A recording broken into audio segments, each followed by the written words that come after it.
ఇగో వీళ్ళిద్దరిది ఏందో చూద్దాం. 10,000 కోట్ల ఆర్థిక మోసం. ఎవరు? నిన్న కేటీఆర్ ప్రెస్ మీట్ పెట్టిండు.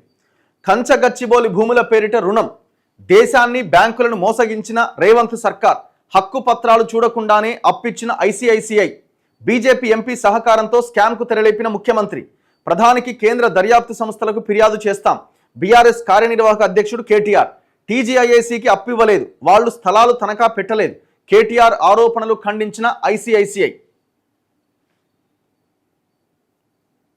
సో ఇక్కడ ఏంటంటే విషయము, ఈయన చెప్పిన పాయింట్స్, ఇది ఇంకెవరన్నా బీఆర్ఎస్లో ఉన్న వాళ్ళు ప్రెస్ మీట్ పెడితే అవునా అని అనుకోవడానికి అవకాశం ఉంటుండే. ఒక దొంగే వచ్చి భూములను మొత్తం కబ్జా చేసిన దొంగ వచ్చి ప్రెస్ మీట్ పెట్టి వాళ్ళు భూములు తిన్నారు అని అంటే అసలు నువ్వు తిన్న భూముల సంగతి ఏంది? ఇప్పుడు ఇదే బిల్లీరావుతో నువ్వు గతంలో చర్చలు జరపలేదా? ఆ 400 ఎకరాల మీద మీకు కన్ను పడలేదా? వర్కౌట్ కాలే మీకు. సుప్రీంకోర్టులో కేసు ఉంది ఒకటి. రెండోది, ఆ బిల్లీరావు అంటాడు మీ మాటని వినలే. మీరు 50-50 షేరో ఇంకేదో అడిగిరు, వినలే. మీరేమనుకున్నారంటే పో బిడ్డ ఎక్కడ పోతావు, మళ్ళీ గవర్నమెంట్ మాదే అని అనుకున్నారు. తిరగబడ్డది, గవర్నమెంట్ మీది రాలే. గవర్నమెంట్ రాగానే వీళ్ళు ఆ కోర్టులో కొట్లాడిరో అవతల కొట్లాడిరో వీళ్ళు ఏదేమైనా మొత్తానికి తీర్పు వచ్చింది, అది గవర్నమెంట్ భూమి అని తేలింది. మీ హయాంలో 10 సంవత్సరాలుగా గవర్నమెంటు ప్రైవేట్ వ్యక్తులు కొట్లాడిన ప్లేసెస్లో కోర్టులో కొట్లాడిన దాంట్లో కావాలనే కోర్టులో ఓడిపోయి ప్రైవేట్ వాడితో డీళ్లు చేసుకున్న కొన్ని అంశాలు కూడా ఉన్నాయి. కొన్ని భూముల విషయంలో లావాదేవీలు కూడా ఉన్నాయి. ఈయన భూముల గురించి, ఆర్థిక మోసాల గురించి మాట్లాడుతున్నాడు. ఒక మోసగాడే వచ్చి మోసం అంటున్నాడు, ఒక దొంగే వచ్చి దొంగ అంటున్నాడు. ఇగో ఆ 5,200 కోట్లు బిల్లీరావుతో కేటీఆర్కు లంచం పద్దు అని మహేష్ గౌడ్ చెప్తున్నాడు. ఐఎంజీ భారత్తో 30% ఒప్పందం. బీఆర్ఎస్ మళ్ళీ అధికారంలోకి వచ్చుంటే ఆ 400 ఎకరాలను బిల్లీరావుకు అప్పగించేవారు. బీఆర్ఎస్ 10 ఏళ్ల పాలనలో భూముల అమ్మకాలపైన చర్చకు కేటీఆర్ సిద్ధమా?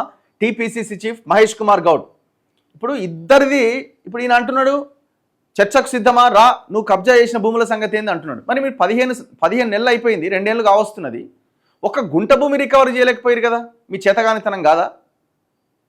ఒక గుంట భూమి రికవరీ చేయలేదు కదా? పోనీ ఆయన కబ్జా చేయలేదా?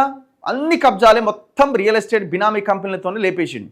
ఓ ఫినిక్స్ కావచ్చు, బెంగళూరుకి చెందిన కంపెనీలు కావచ్చు, ముంబైకి చెందిన కంపెనీలు కావచ్చు, ఇవన్నీ చెరువులల్లో వాళ్ళకి ఆ ఒక్కొక్క చెరువును రాసిచ్చి పడేసిండు. గవర్నమెంట్ భూములని కొల్లగొట్టిరు.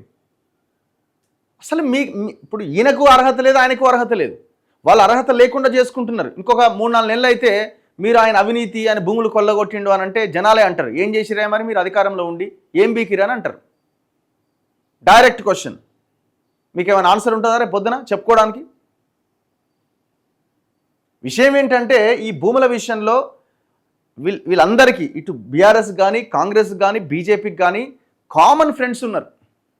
ఆయా రియల్ ఎస్టేట్ కంపెనీలకు సంబంధించిన ఓనర్లంతా ఈ పార్టీలకి కామన్ ఫ్రెండ్స్. ప్రతిరోజు వీళ్ళు కలుసుకుంటారు.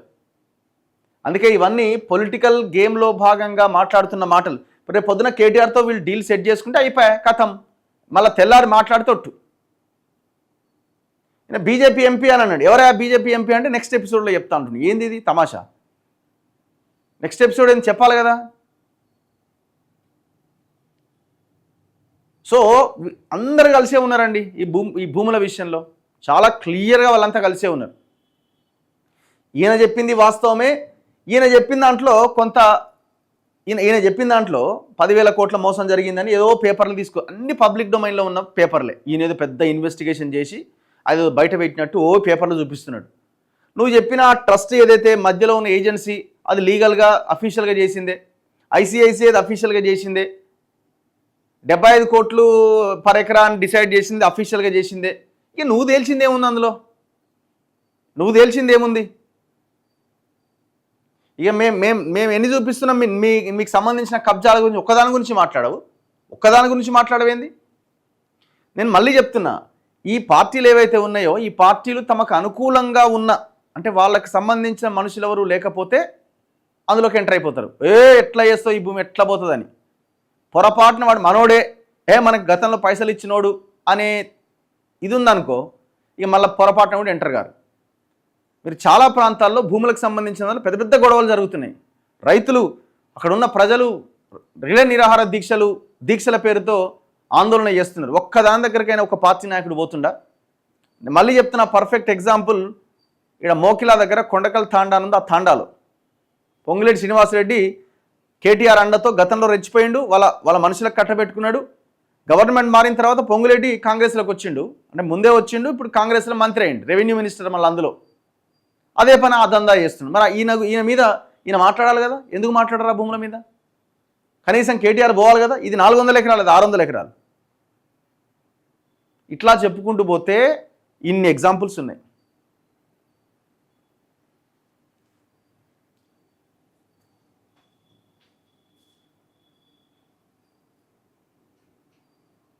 ఇప్పుడు ఈ మాయలో దీంట్లో పడి ఆయా పార్టీల కార్యకర్తలు మా నాయకుడు అంటే మా నాయకుడని ఇక సోషల్ మీడియాలో పోస్టులు. Utter failure. నిన్న కేటీఆర్ పెట్టిన ప్రెస్ మీట్ ఆల్ పబ్లిక్ డొమైన్లో ఉన్న పత్రాలు తీసుకొచ్చి చూపిస్తున్నాడు పేపర్లు. నువ్వేం ప్రెస్ మీట్ పెట్టినట్టు? నాకు అనిపిస్తున్నది ఏంటంటే అవతలి వాళ్ళని బ్లాక్మెయిల్ చేస్తున్నాడు. ఎందుకు? ఈయన మీద రకరకాల కేసులు ఉన్నాయి, పెడుతున్నారు, పెట్టే అవకాశం ఉంది. మరి అరెస్ట్ చేస్తారో చేయరో, ఏమన్నా ఒప్పందాలు జరిగితే ఊరుకుంటారో తెలియదు. కానీ మొత్తానికి వీళ్ళతో పడ్డ లాలూచీతోటి కేసీఆర్ అఫెన్స్ గేమ్ ఆడుతున్నాడు, కేటీఆర్ అఫెన్స్ గేమ్ ఆడుతున్నాడు. కాంగ్రెస్ వాళ్ళు ఇంకా వెయిట్ చేస్తే మీ చేతగానితనం కింద మీకు ఎటు కాకుండా అయ్యే అవకాశం ఉంది ఈ వ్యవహారం.